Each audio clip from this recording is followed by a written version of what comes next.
नमस्कार, रात के 10 बज रहे हैं। आज तक पर आप देख रहे हैं दस्तक। आपके साथ मैं हूं चित्रा त्रिपाठी। जहां आज आपको मदद में देर करके आम आदमी की जिंदगी में अंधेर करने वालों के खिलाफ दस्तक देनी है। मिर्जा गालिब ने लिखा था कि हमने माना कि तगाफुल ना करोगे, लेकिन खाक हो जाएंगे हम तुमको खबर होने तक। इस बात को आज के दौर पर लाएं तो जनता मानती है कि सरकारें उसके हित की नीतियां बनाने में उपेक्षा नहीं करेंगी, वरना आम आदमी को मदद मिलने तक उम्मीदें ही खाक हो जाएंगी। लेकिन यही हो रहा है। 4 लाख से ज्यादा लोग कोरोना के कारण देश में बच नहीं पाए, लेकिन सुप्रीम कोर्ट के निर्देश के 65 दिन बाद भी केंद्र सरकार मृतकों के परिजनों को मुआवजा देने की नीति नहीं बना पाई। तो अदालत को कहना पड़ गया, आप जब तक कदम उठाएंगे तब तक तो तीसरी लहर आ जाएगी।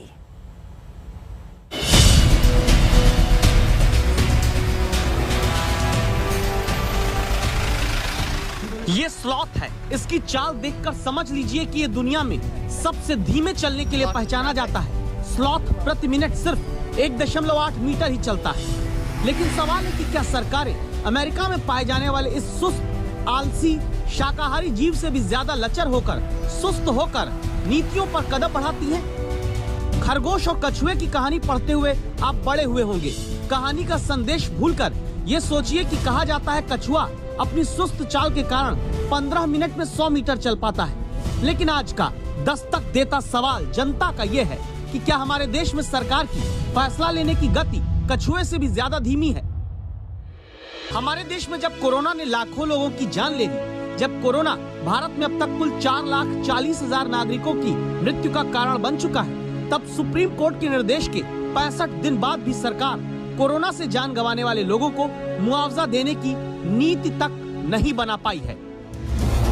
जिस देश में सत्ता हासिल करने वाला दल चुनाव जीतने के लिए 1,141 करोड़ रुपए प्रचार में खर्च कर देता है, और जहां सबसे पुरानी पार्टी लगातार चुनाव हारते हुए भी सत्ता की चाहत में प्रचार में 626 करोड़ रुपए खर्च करती है, उस देश में कोरोना से जान गंवाने वाले लोगों के घर वालों की आर्थिक मदद के लिए मुआवजा देने को सुप्रीम कोर्ट के निर्देश के बावजूद 9 हफ्ते बीत जाते हैं, लेकिन केंद्र सरकार कोरोना से जान गंवाने वालों को डेथ ड्यू टू कोरोना लिखे जाने वाला डेथ सर्टिफिकेट देने और मरने वालों के परिजनों को मदद राशि मुआवजा कैसे देना है, इसकी नीति क्या होगी तय नहीं कर पाती।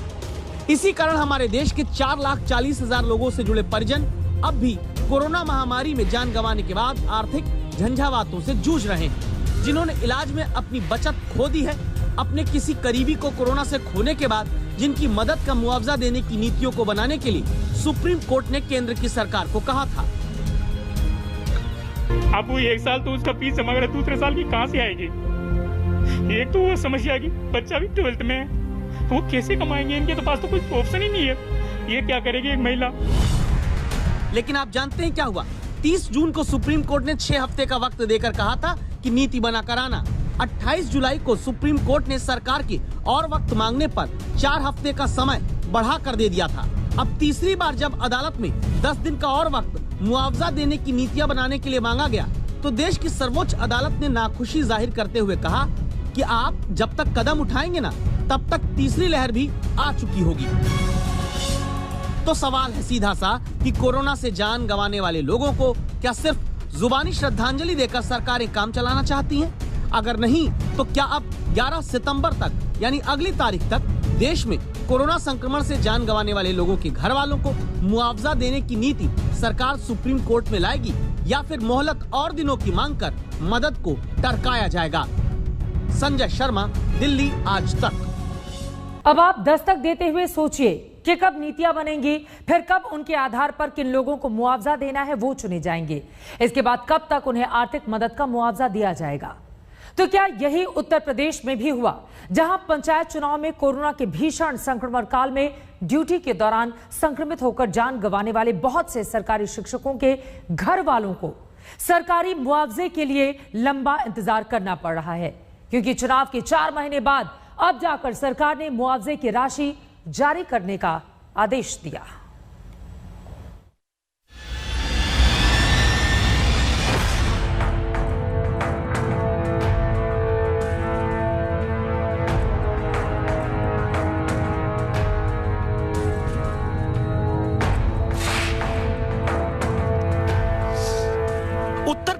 जिस पंचायत चुनाव में जीत का जश्न लखनऊ से दिल्ली तक सरकारों ने मनाया, वो अब आज उत्तर प्रदेश के उन शिक्षकों के परिवारों की कहानी भी देखें जो टीचर पंचायत चुनाव में सरकार के आदेश पर कोरोना के भीषण संकट काल में ड्यूटी करते हुए महामारी की चपेट में आए, जान गंवाई और उनका परिवार अब तक सरकारी वादों के पूरा होने का इंतजार कर रहा है।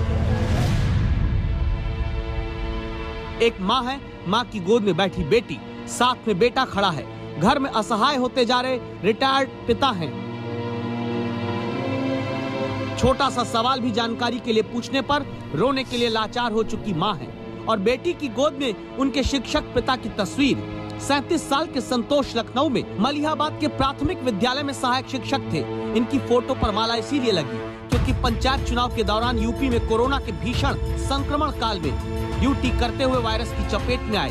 घर लौटे तो 26 अप्रैल को फेफड़ों को इतना चपेट में कोरोना ने लिया कि ऑक्सीजन की कमी ने जान ले ली। शोभा की मांग का सिंदूर मिट गया, लेकिन 4 महीने बीतने के बाद भी इन तक सरकार की तरफ से आर्थिक सहायता वाली मदद का रुपया नहीं पहुंचा। बहुत दुख होता है, बस ससुर की वही पेंशन है, उसी से चलता है और बहुत परेशानी होती है। बच्चों को पढ़ाना नहीं सोचे थे हम, ऐसा हमारे सामने ऐसा दिन आएगा। शिक्षक संतोष के घर की ये तस्वीरें बताती हैं कि परिवार उनके जीवित रहते कितना खुश था। संतोष कुमार के परिवार की खुशियां तब चली गईं जब यूपी में अप्रैल में 4 चरणों में कोरोना के वक्त ही किए गए पंचायत चुनाव में संतोष की ड्यूटी लगी। संतोष जैसे सैकड़ों शिक्षकों ने जान गंवाई, लेकिन फिर परिजन आरोप लगाते हैं कि शिक्षा विभाग ने ही इन परिवारों से पल्ला झाड़ना शुरू कर दिया। बहुत बुरा लगता है, मतलब है कि गवर्नमेंट की तरफ से या शिक्षा विभाग की तरफ से एक चिट्ठी भी हमारे घर पर नहीं आई कि चलो एक संवेदना प्रकट कर दिया जाए कि हमारा शिक्षक परिवार जो है शिक्षा का एक शिक्षक था वो मर गया। कोई नहीं पूछा, एकदम से बिल्कुल दादा जा रहे लोग, एकदम कोई नहीं पूछा कि क्या हो गया, हाई चीज में बचा हो, कुछ कागज पत्र कहीं कुछ नहीं है। कैसे घर चल रहा है बहुत स्थिति इस समय? घर कैसे चले, पेंशन मिले तो वो चले नहीं। जब हमने जानने की कोशिश की कि क्यों अब तक जान गंवाने वाले शिक्षकों के परिवार वालों को आर्थिक मदद नहीं मिली, तो हमें 26 अगस्त के आदेश के बारे में बताया गया, जिसमें पंचायत चुनाव में ड्यूटी के दौरान कोरोना संक्रमित होकर जान गंवाने वाले सरकारी कर्मचारियों और शिक्षकों की मृत्यु पर 30-30 लाख का मुआवजा देने की बात कही गई थी। अब ऐसे में सवाल ये उठता है कि आखिर पीड़ित परिवार को मदद पहुंचाने में करने के आदेश में आखिर 4 महीने क्यों लग गए? अप्रैल से ही चुनाव में ड्यूटी करके संक्रमित शिक्षक जान गंवा रहे थे। 18 मई तक तो शिक्षा मंत्री उत्तर प्रदेश के सिर्फ 3 शिक्षकों की मौत का आंकड़ा गिना रहे थे। 20 मई को यूपी के मुख्य सचिव की चिट्ठी में कहा गया था कि पंचायत चुनाव में ड्यूटी के दौरान संक्रमित होकर जान गंवाने वाले हर शिक्षक को आर्थिक मदद और एक आश्रित को योग्यता अनुसार नौकरी दी जाएगी। फिर जाकर 26 अगस्त को 30-30 लाख का मुआवजा देने का निर्देश सरकार की तरफ से जारी किया गया, लेकिन अब तक चुनावी ड्यूटी की कीमत चुकाने वाले शिक्षकों के घर वालों को नौकरी देने की बात परिजनों के मुताबिक लटकी हुई है।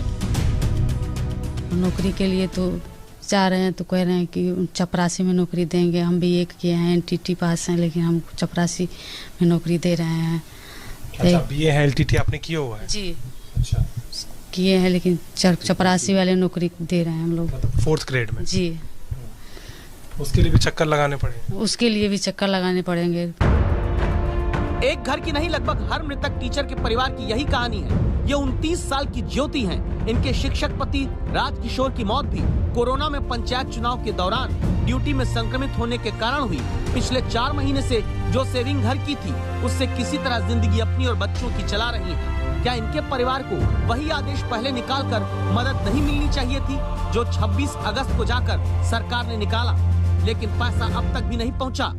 मेरे छोटे छोटे बच्चे हैं, किसी तरीके से हम पाल रहे हैं, इनको खिला पिला रहे हैं। बस जिंदगी इतनी रह गई, बस खिलाना पिलाना। नहीं तो जितना अपने पिता के राज में 10 साल मेरे बच्चों ने देखा, आज कुछ भी नहीं है।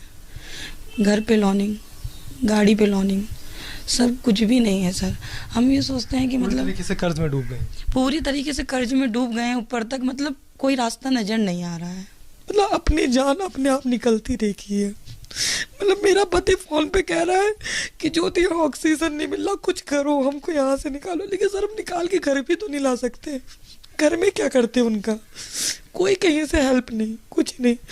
हमने बहुत कोशिश करी लेकिन ऑक्सीजन भी नहीं मिला। पंचायत चुनाव में ड्यूटी करने के बाद संक्रमण से जान गंवाने वाले शिक्षक पति को पहले इलाज में ऑक्सीजन नहीं मिली। मृत्यु के बाद दावा है कि परिवार को ग्रुप इंश्योरेंस का पैसा और पेंशन का पैसा तक नहीं मिलना शुरू हुआ। नौकरी देने का वादा भी अधूरा है। बस नौकरी के लिए बात कर रहे हैं, लेकिन अभी कह रहे हैं अभी ऊपर से कोई ऑर्डर नहीं है, हम लोगों के पास अभी जगह ही नहीं।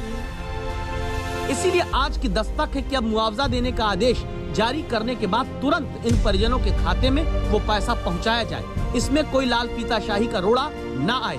साथ ही आश्रित को नियमानुसार तुरंत नौकरी देने का भी आदेश सरकार जारी करे। अभिषेक मिश्रा, लखनऊ, आज तक। खाक में तो वो गाय भी मिल जा रही है जिनके प्रति संवेदनाओं का सैलाब सियासत में उठता है, जिन गायों को बचाने के नाम पर हिंसा तक हो जाती है। वही गाय मध्य प्रदेश के पशुपालन मंत्री के घर के जिले में चारे की कमी और चारे का पैसा ना मिलने के कारण जिंदा नहीं रह पा रही। जब इलाहाबाद हाईकोर्ट कहता है कि गाय को भी मौलिक अधिकार मिलना चाहिए, तब इन तस्वीरों को देखना जरूरी हो जाता है, जिन्हें पूरी तरह साफ करके हम आपको दिखा भी नहीं सकते। जब इलाहाबाद हाईकोर्ट कहता है कि गाय को राष्ट्रीय पशु घोषित किया जाना चाहिए, तब मध्य प्रदेश से आई ये तस्वीरें चौंकाती हैं, जहां दावा है कि राज्य के ही पशुपालन मंत्री के घर के जिले बड़वानी की गौशाला में चारे का पैसा न मिलने के कारण आधे से ज्यादा गोवंश की मृत्यु हो गई। चारा की कमी। कैसे मर रही गाय, कब कब मर रही है? रोज मर रहे, दो तीन रोज मर रहे। क्यों मर रही है गाय? चारा की समस्या है इसलिए वो मर रहे। अभी क्या व्यवस्था है आज की स्थिति में चारे की? आज की व्यवस्था तो है नहीं हमारे पास। 6 महीने तक हम बैंक लोन से उठाए और चारा की व्यवस्था कर चुके, पर अभी तो है नहीं। पशुपालन मंत्री के गृह जिले की इस गौशाला में दावा है 125 गाय थी, जिनमें से अब सिर्फ 30-40 ही बची हैं। और जब गाय को बचा नहीं पाए तो अधिकारियों का जवाब है कि अब चारे का पैसा दिलाने का काम जल्दी करेंगे।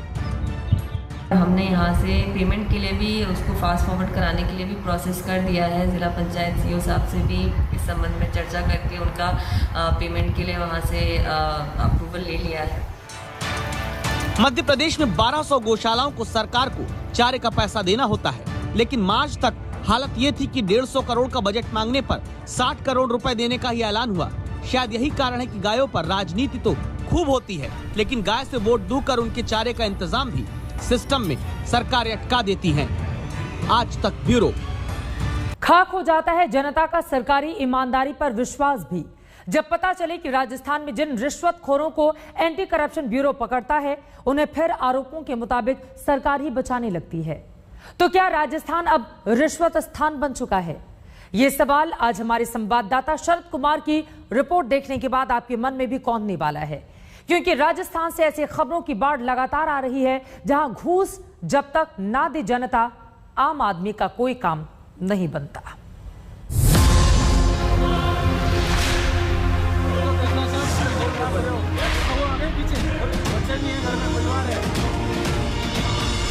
राजस्थान के सिरोही में रिश्वतखोर के घर का दरवाजा तोड़ते एंटी करप्शन ब्यूरो के अधिकारियों को देखिए।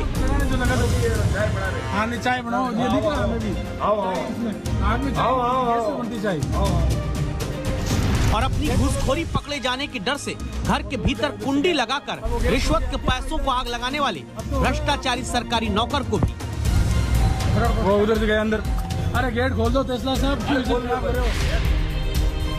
जो तेंदु का पत्ता तोड़ने का ठेका देने के बदले 5 लाख रुपए मांगता था। दूसरी तस्वीर है, हाथ जोड़ रहा ये भरतपुर के सरकारी अस्पताल का डॉक्टर अनिल गुप्ता है, जिसने बीपीएल मरीज से बवासीर के ऑपरेशन के बदले भी 2000 रुपए की घूस मांग ली। और तीसरी तस्वीर में राजस्थान लोक सेवा आयोग का क्लर्क साजन सिंह, जिसने अधिकारी बनाने के बदले 25 लाख की रिश्वत मांगी, गिरफ्तार हुआ।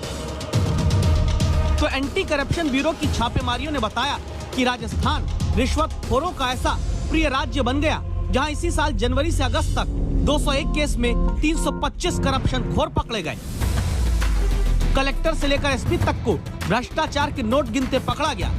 8 महीने में 145 कामों के लिए 325 सरकारी नौकरों ने 1.5 करोड़ की घूस ली। एक तो एनओसी के नाम से बहुत सारी रिश्वत की मांग की जाती है किसी भी विभाग में। दूसरा, जो कई संगठित रूप से रिश्वत मांगते हैं, जैसे एक मंथली के रूप में और एक कट के रूप में। तीसरा, जो समस्या निराकरण से संबंधित विभाग है, तो लोगों की बड़ी समस्या होती है, उसके निराकरण के लिए वो लंबे समय तक चक्कर लगाते रहते हैं। तो अपने समस्या के समाधान जल्दी कराने के लिए, अपने प्रकरण को जल्दी सलटाने के लिए, अपने प्रकरण की जल्दी समाधान करने के लिए रिश्वत देते हैं लोग। राजस्थान के पंचायती राज, पुलिस और इंजीनियरिंग से जुड़े विभागों में सबसे ज्यादा नोट का इसबगोल खाकर अपना भ्रष्टाचार पचाने वालों को एंटी करप्शन ब्यूरो ने पकड़ा है। जन्म प्रमाण पत्र और विवाह प्रमाण पत्र बनाने के लिए कम से कम 600 रुपए की घूस देनी पड़ रही है। शिक्षा विभाग से जुड़े इंटरव्यू में पास कराने के, प्रैक्टिकल में नंबर बढ़ाने के नाम पर 48 लाख की घूस मांगी गई। सबसे ज्यादा घूसखोर 75 पुलिस वाले पकड़े गए। 29 लाख रुपए का भ्रष्टाचार अपनी अंटी में इन्होंने दबा लिया था। ग्रामीण विकास और पंचायती राज विभाग में गांवों में काम के बदले 28 लाख की रिश्वत केवल एनओसी देने के बदले मांगी गई। सरकारी मेडिकल कॉलेज से जुड़े 26 लोग गिरफ्तार हुए, जिन्होंने आईसीयू में बेड देने से लेकर ऑक्सीजन सिलेंडर देने तक के नाम पर 23 लाख की घूसखोरी की। एक शब्द में सरकार की वानगी पेश करें तो भ्रष्टाचार ये सरकार में अब शिष्टाचार बन गया है। एंटी करप्शन ब्यूरो तो अपना काम करता है, लेकिन भ्रष्टाचारियों पर सरकारी संरक्षण के आरोप लगते हैं। भ्रष्ट सरकारी कर्मचारी पर मुकदमे की इजाजत जल्दी नहीं मिलती। नतीजा ये कि रिश्वत लेते पकड़े गए एसपी मनीष अग्रवाल मुकदमा चलाने की इजाजत न मिलने पर छूट गए। 7 महीने में 309 सरकारी कर्मचारी करप्शन करते पकड़े गए, तो सिर्फ 180 के ऊपर मुकदमा चलाने की इजाजत मिली। ये हाल तब है जबकि राज्य का गृह और एंटी करप्शन विभाग सीधे मुख्यमंत्री अशोक गहलोत के पास है, जो अभी बीमार चल रहे हैं। राजस्थान का एंटी करप्शन ब्यूरो भ्रष्टों को पकड़ने का रिकॉर्ड बना रहा है, तो रिश्वतखोर भी रिश्वत लेने के नए नए तरीके इजाद कर रहे हैं। इसकी सबसे बड़ी वजह है ट्रांसफर पोस्टिंग में भ्रष्टाचार। राजनीतिक संरक्षण में पोस्टिंग होती है तो फिर बिना डरे भ्रष्टाचारी रिश्वत लेते हैं, जिसकी कीमत जनता अपनी गाढ़ी कमाई से चुकाती है। कैमरा निखिल शर्मा के साथ शरद कुमार, जयपुर, आज तक। दस्तक में एक बार फिर से आप सभी का स्वागत है। आपके साथ मैं हूं चित्रा त्रिपाठी और अब आपको दिखाते हैं सिद्धार्थ शुक्ला की अंतिम विदाई। सिद्धार्थ के अंतिम सफर में एक चेहरा सबने बहुत ध्यान से गौर से देखा, शहनाज का चेहरा। सिद्धार्थ शुक्ला की मौत ने शहनाज गिल को तोड़कर रख दिया है। जब सिद्धार्थ का अंतिम संस्कार हुआ तो शहनाज भी ओशिवारा शमशान घाट तक पहुंची। शहनाज गिल का एक वीडियो भी सामने आया है, जिसमें वो सिद्धार्थ पुकारते हुए उनके पार्थिव शरीर की तरफ भाग रही हैं। सिद्धार्थ लाखों दिलों पर टीवी की दुनिया से राज करते रहे, लेकिन अंत में एक अधूरी कहानी छोड़ गए। सिद्धार्थ और शहनाज गिल की कहानी अधूरी रह गई। सिद्धार्थ की अंतिम विदाई की जो तस्वीरें आई हैं, उसमें शहनाज गिल और सिद्धार्थ के रिश्तों की अहमियत का अंदाजा हो जाता है। दोनों एक दूसरे के कितने करीब थे। जिस वक्त सिद्धार्थ के अंतिम संस्कार में शहनाज गिल पहुंची तो वो खुद को संभाल नहीं पा रही थी। वो लगातार रोई जा रही थी।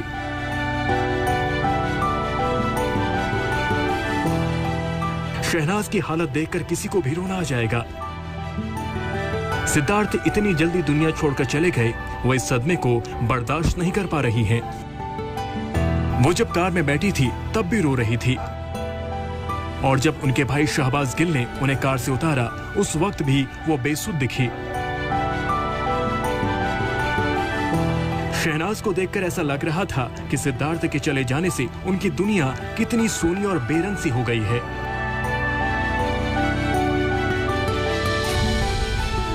आज हम आपको दिखाएंगे कि कैसे सिद्धार्थ और शहनाज गिल के बीच इतनी नजदीकी आई, कैसे वो एक दूसरे को चाहने लगे। सिद्धार्थ शहनाज की वो पहली मुलाकात और शिडनाज कहलाने की कहानी। ये रिपोर्ट्स की माने तो सिद्धार्थ के करीबी दोस्त राहुल महाजन ने शहनाज गिल से बात की। उन्होंने बताया कि सिद्धार्थ को देखकर शहनाज का चेहरा पीला पड़ गया था। शहनाज को देखकर ऐसा लग रहा था जैसे कोई बड़ा तूफान अभी अभी उनके पास से गुजरा हो, जिसमें सब कुछ बह गया हो। सिद्धार्थ शुक्ला की मौत का कोई विश्वास नहीं कर पा रहा। टीवी और बॉलीवुड के कई सितारे उनके घर अंतिम दर्शन के लिए पहुंचे। बॉलीवुड के कई सितारे माधुरी दीक्षित, रिया चक्रवर्ती, आसिम रियाज, अर्शी खान, राखी सावंत और राहुल महाजन समेत कई नामी चेहरों ने सिद्धार्थ शुक्ला को श्रद्धांजलि दी। वहीं उनके फैन सिद्धार्थ की खास दोस्त शहनाज गिल की हालत जानने के लिए बेसब्र थे। मीडिया रिपोर्ट्स की माने तो शहनाज गिल के पिता संतोष सिंह सुख ने एक इंटरव्यू में शहनाज गिल की हालत को बयां किया है। उन्होंने कहा कि शहनाज का रो रो कर बुरा हाल है। उसने मुझसे कहा कि उसने मेरे हाथों में दम तोड़ा है, मेरे हाथों में वो ये दुनिया छोड़कर चला गया। अब मैं क्या करूंगी, कैसे जीऊंगी। शहनाज की पिता की बातों से साफ है कि सिद्धार्थ की मौत से शहनाज को गहरा सदमा लगा है। बताया जा रहा है कि शहनाज की इसी हालत को देखते हुए उनके भाई शाहबाज गिल मुंबई पहुंचे और शहनाज अपने भाई के साथ सिद्धार्थ को अंतिम विदाई देने के लिए ओशिवारा शमशान घाट लेकर गए थे, जहां वो लगातार रो रही थी। अभिनेता सिद्धार्थ शुक्ला की मौत ने टीवी और फिल्म इंडस्ट्री को गमगीन कर दिया है। बताया जा रहा है कि बुधवार की रात जब सिद्धार्थ शुक्ला असहज महसूस कर रहे थे, उनको बेचैनी हो रही थी, उस वक्त उनके साथ उनकी मां रीता शुक्ला और दोस्त शहनाज मौजूद थी। एक मीडिया रिपोर्ट्स में कहा गया कि जब सिद्धार्थ को बेचैनी बढ़ने लगी तो उन्होंने शहनाज को अपने पास ही रहने के लिए कहा। सूत्रों के माने तो सिद्धार्थ सो नहीं पा रहे थे और शहनाज ने अपनी गोद में उनका सिर रख लिया ताकि सिद्धार्थ को थोड़ा सुकून मिल सके।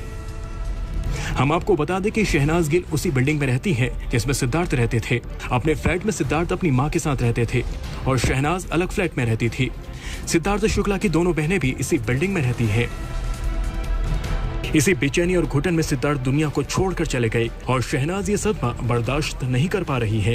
हालांकि शहनाज गिल का अभी कोई रिएक्शन सुनने को नहीं मिला है, लेकिन उनके दोस्तों और परिवार वालों के जरिए बताई गई बातों से ये जाहिर होता है सिद्धार्थ की मौत से शहनाज टूट सी गई है। सिद्धार्थ और शहनाज गिल के सपने अधूरे रह गए। सिद्धार्थ की जोड़ी टूट गई। दोनों के फैंस को वो पल, वो लम्हे याद आ रहे हैं जब दोनों एक दूसरे के लिए अपना प्यार जताते थे। नाज रूठ जाती थी तो सिद्धार्थ मनाते थे। कौन यकीन कर सकता था कि खिलखिलाती हुई सिद्धार्थ की जोड़ी अचानक से टूट जाएगी। बिग बॉस के घर में सिद्धार्थ की जोड़ी बनी और उसके बाद खूब सुर्खियां बटोरने लगी। तुझे मेरे साथ अटैचमेंट कब हुई? कभी नहीं। यार बता यार। कभी नहीं। तुझे सबसे अच्छी लड़की कौन लगती है? सबसे अच्छी कोई नहीं। तो यार मेरा नाम लेना। अगर आज तेरे को राइट मिल जाए तो जिस भी लड़के को चाहे वो 100% तेरा हो जाए। तू अरे चल इधर बैठ प्लीज। डरता है या सुनता है? क्या है? डरता है। डरता क्यों है? जो सच है वो बता। क्योंकि मैं उसको हर्ट नहीं करना चाहता। शहनाज गिल ने कभी सोचा भी नहीं होगा कि जिस सिद्धार्थ शुक्ला पर वो इतनी जान छिड़कती थी, जिसे वो अपना कुल्लू बुलाती थी, वो उन्हें अचानक ही छोड़कर चला जाएगा। सिद्धार्थ और शहनाज की पहली मुलाकात बिग बॉस 13 में हुई थी। बिग बॉस के घर में दोनों के बीच की बॉन्डिंग सारी दुनिया ने देखी थी। बिग बॉस के घर में सिद्धार्थ के बगैर शहनाज एक पल भी नहीं रह पाती थी और रियलिटी शो के इस घर से सिद्धार्थ और शहनाज का रिश्ता गहरा होता चला गया। बहुत सेक्सी लग रही है। मैंने काट दिया वाला। क्यूट लग रही है। बहुत अच्छा लग रहा है।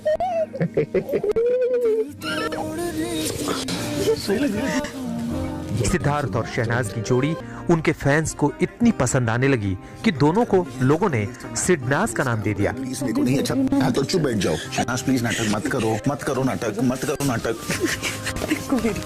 शहनाज मैं कोई इंटरेस्ट नहीं खा रहा हूँ। शहनाज ये कोई गेम नहीं हो रहा है। सिद्धार्थ को शहनाज बहुत पसंद करती थी और वो उनके लिए प्यार का इजहार भी कर चुकी थी, लेकिन क्या पता था कि सिद्धार्थ एक दिन उनसे यूं दूर चले। आज शहनाज को वो बातें याद आ रही हैं जो सिद्धार्थ ने कभी उनसे बिग बॉस के घर में कही थी। खुद को हार्म मत करना, चाहे कितनी भी बड़ी प्रॉब्लम आ जाए, क्योंकि सब तुम सही कर सकते हो, है ना, और वो सब सही हो सकता है। सिद्धार्थ ने शहनाज को समझाया था कि लाइफ में कैसी भी परेशानी आए पर वो खुद को कमजोर ना पड़ने दे। अब सोशल मीडिया पर सिद्धार्थ और शहनाज की वो वीडियो वायरल हो रहे हैं। वीक नहीं पड़ेगी ना कभी? वीक पढ़ूंगी बट संभालूंगी, है ना? वीक तो पढ़ ही जाऊंगी। हाँ ठीक है, नॉर्मल है। कुछ नहीं करेगी ना लाइफ में कभी, हैं? लाइफ में ना जरूरी नहीं है कि मैं अपने भाई को साथ। वीडियो में सिद्धार्थ शहनाज गिल से कह रहे हैं कभी भी ना खुद को हार्म या नुकसान मत पहुंचाना। चाहे कितनी भी बड़ी प्रॉब्लम आ जाए, तुम सब सही कर सकती हो और वो सब सही हो सकता है। तू कमजोर नहीं पड़ेगी ना कभी। जरूरी नहीं है कि लाइफ में 1 करोड़ लोग तुम्हें पसंद करें। कोई एक भी पसंद करेगा तो काफी होता है। लाइफ में तुझे कभी भी कोई प्रॉब्लम आए तो मुझे फोन करना। एक 10 साल का बच्चा है वो। वीक नहीं पड़ेगी ना कभी। वीक पढ़ूंगी बट संभालूंगी, है ना? वीक तो पढ़ ही जाऊंगी। हाँ ठीक है, नॉर्मल है। कुछ नहीं करेगी ना लाइफ में कभी, हैं? लाइफ में ना जरूरी नहीं है कि मैं अपने भाई को साथ लेकर चलूंगी। 1 करोड़ लोग अपने को पसंद करे, कोई एक भी पसंद करेगा ना काफी होता है ना? तेरी लाइफ में कभी कोई प्रॉब्लम आए तो तुम्हें को कॉल कर देगा। सिद्धार्थ और शहनाज के बीच प्यार का रिश्ता कितना गहरा था, बार बार टीवी पर वो सामने आया। बेंच प्रेस मार, इसके साथ मजा आ जाएगा। ओए गंदा हो जाएगा बीबी। हाँ क्या कर रही है शहनाज? एक वीडियो ये भी वायरल हो रहा है जिसमें मनीष पॉल शहनाज गिल की आंखें बंद करके उनसे पूछते हैं कि उनको किसने छुआ है, तो शहनाज कहती हैं उन्हें सिद्धार्थ जैसी फीलिंग आ रही है। लास्ट वाला टच किया ना बॉडी थी जिसकी, वो मुझे थोड़ी सिद्धार्थ शुक्ला वाली फीलिंग दे रहा था। बस हर जगह सिद्धार्थ शुक्ला। ओ भाई माना वो बिग बॉस का विनर है, अब यहाँ थोड़ी आके खड़ा हो जाएगा वो। तो मैं आप टीवी पर अक्सर दोनों के बीच रूठा मनी जैसे सीन भी आते थे जिसमें सिद्धार्थ अक्सर शहनाज को समझाते हुए नजर आते थे। इससे पता चलता है कि दोनों एक दूसरे को लेकर कितने पॉजिटिव थे। बिग बॉस में एक बार सिद्धार्थ ने शहनाज के लिए कहा था, उसकी जरूरत भी है और उससे प्यार भी। शहनाज तू मेरे लिए सिगरेट जैसी है, मुझे पता है तू मुझे बर्बाद कर रही है, लेकिन फिर भी मैं इसे पीता हूँ। बाद में सिद्धार्थ ने अपने एक इंटरव्यू में बताया था कि उन्होंने ये क्यों कहा था। दरअसल सिद्धार्थ का कहना था कि शहनाज उनके घर के भीतर लड़ती रहती थी, पूरे वक्त उन्हें उसे मनाना पड़ता था और शहनाज के रूठने से सिद्धार्थ का अक्सर मूड ऑफ हो जाता था। सिद्धार्थ और शहनाज के बीच रिश्ता दोस्ती से कहीं बढ़कर है, ये बिग बॉस OTT में भी साबित हो गया था।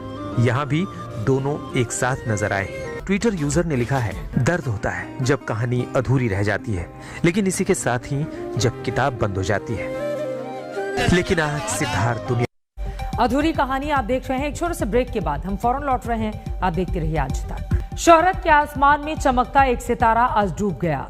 छोटे पर्दे के सुपरस्टार सिद्धार्थ शुक्ला का ब्रह्म कुमारी रीति रिवाज से आज अंतिम संस्कार किया गया। सिद्धार्थ का तन पंच तत्व में समा गया तो सिद्धार्थ अनंत में विलीन हो गए। उनके अंतिम विदाई पर जैसे आंसुओं का सैलाब उमड़ पड़ा। सिद्धार्थ पीछे यादों का वो अंबार छोड़कर गए हैं, अपनी जिंदगी के संघर्ष की कहानी छोड़कर गए हैं। मुंबई के ओशिवारा के शमशान घाट पर फूलों से सजी सिद्धार्थ शुक्ला की अंतिम सवारी पहुंची। छोटे पर्दे के सबसे बड़े सितारे सिद्धार्थ शुक्ला का पार्थिव शरीर उसमें से निकल गया। जिंदगी का सफर यही खत्म हो गया। क्षिति जल पावक गगन और समीर के पंचभूतों में समा गए सिद्धार्थ शुक्ला। 40 साल के सिद्धार्थ शुक्ला की जिंदगी का सफर इस तरह से थम जाएगा किसी ने सोचा भी न था। सिद्धार्थ शुक्ला ने शोहरत का वो आसमान छू लिया था जहां से वो सितारा बनकर चमक रहे थे। मुंबई में जन्मे सिद्धार्थ शुक्ला ने अपना करियर बतौर इंटीरियर डिजाइनर शुरू किया था, लेकिन वो बन गए एक शानदार और कामयाब एक्टर।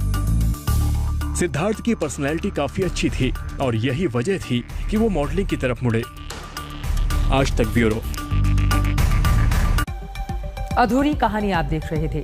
इसी के साथ एक छोटे से ब्रेक के लिए हम रुकेंगे। दस्तक में आज के लिए बस इतना ही।